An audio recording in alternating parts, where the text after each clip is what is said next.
Let's do Sid and Nancy, talking about happy, light-hearted films. Right. Misogynistic and slightly dark.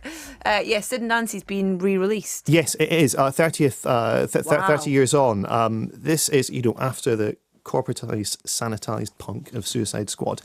This film, the real thing is, it's like an ice-cold fire hose in the face. It's 30th anniversary restoration of Alex Cox's biopic of Sid Vicious, the bassist from the Sex Pistols, and Nancy Spungen, his girlfriend.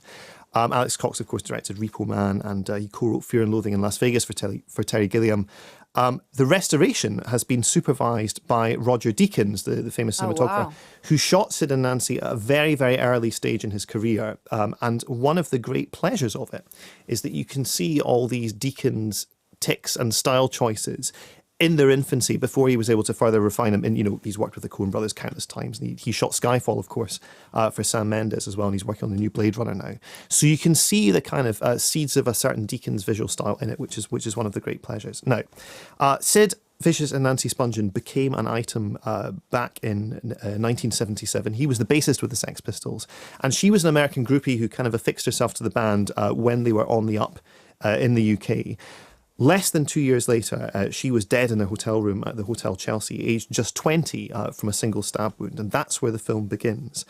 To describe Sid and Nancy's relationship as mutually destructive doesn't begin to do justice to this tornado of drug abuse and domestic violence that the two of them just kind of created together. And it's all the more astonishing because you have what were at the time two very untested talents in the lead roles. Chloe Webb was, I think, more or less a complete screen newcomer in the role of Nancy. She'd had a couple of walk-on parts in TV series, I think. And Gary Oldman, weird as it is to think, as Sid Vicious, he was not really that much better known at the time. Alex Cox has actually said that if Gary Oldman hadn't done the role, he was planning to offer it to Daniel Day-Lewis, who again at the time was not particularly so. To conjure the version of the film that would have had Daniel Day-Lewis is fascinating in itself. But this is a performance, particularly from Gary Oldman, where every cell of his body is basically invested in the physicality of this role. It's hugely physical. There is lots of spitting and sweating and belching and falling around the place in that kind of classic punk way. And it just makes the whole thing wincingly real. There are moments of self-harming as well in the film. This does not shy away at all from the outermost, most difficult, challenging forms of behaviour that these two indulged in. We mentioned Requiem for a Dream earlier. Yes, right, but in exactly. that same sort of vein. Yeah, and you can see the influence that Sid and Nancy, watching it now, had on Requiem for a Dream. Also enormously on Trainspotting in the way in which the film uses colour and uses these exuberant, larger-than-life performances and uses pop music incredibly intelligently in a way that Suicide Squad can really only dream of. Sid Vicious was an important figure to the Sex Pistols because he was effectively what the band was selling. You have this great scene in the movie where Malcolm McLaren, their manager, who's played by David Heyman, describes him as a fabulous disaster, and he says he embodies the dementia of a nihilistic generation. And what Alex Cox does in this film that's brilliant is that he says this behaviour that you're seeing enacted as part of the punk movement is kind of a collective British neurosis that the country had at that time.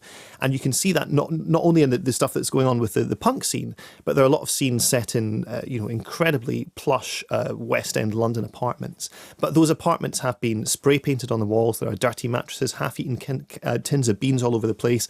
There are dominatrix dens where you have members of the establishment, TV newsreaders, politicians are kind of in there, in a way working through the same stuff that the punk music movement is doing in their own way as well. Yeah. So it's this idea, and Britain is sort of shot as this bombed out wasteland. New York is like a kind of a beast made of bricks and mortar that's kind of being eaten from the inside. It's this idea that the entire world is somehow doing what the punks are doing, that this film just gets absolutely right. It is an amazing time capsule, but my goodness, it is as vivid and fresh as if it had been made last week. Did it do well when it was originally released? Do you know, I don't know. I'm not sure it possibly did because it was off the back of the success of Repo Man that Alex Cox was able to make this. He was given a budget that was, I think, bigger than he'd had to conjure with by a factor of two beforehand.